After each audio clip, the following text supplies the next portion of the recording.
Hey guys, I'm Anna, and today I'm going to show you how to fix Mitsubishi App error code 1201.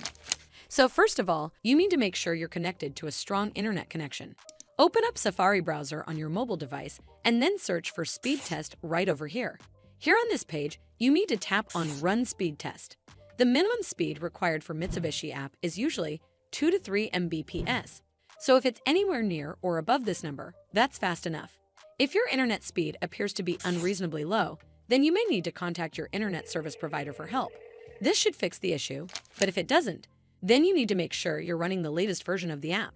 Open up App Store on your device, and then tap on this search icon in the bottom right corner. Then search for the Mitsubishi app. And if you see this update button right next to the app name, simply tap on it to make sure you're running the latest version of the app. But if you still encounter this issue, then you need to clear App Cache. Go to your device settings and then scroll all the way down to General and tap on it. Then tap on iPhone Storage. From here, search for the Mitsubishi app and then tap on it. Once you're on this screen, you need to tap on Offload App. Tap again to confirm. It'll take a bit for processing, and then a reinstall button will show up. Simply tap on it to reinstall the app. This should fix the issue, but if it doesn't, then you need to completely reinstall the app. Follow the on-screen instructions to navigate all the way to the app page.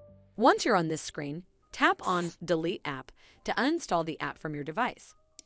Once uninstalled, you need to open up App Store and then search for the Mitsubishi app right over here in the search bar, and then click on this Get button to install it back on your device. Well, that's how you fix Mitsubishi App error code 1201. I hope you found this video helpful, and if you did, make sure you give it a thumbs up to see more videos like this, and don't forget to hit that subscribe button. We'll see you in the next one.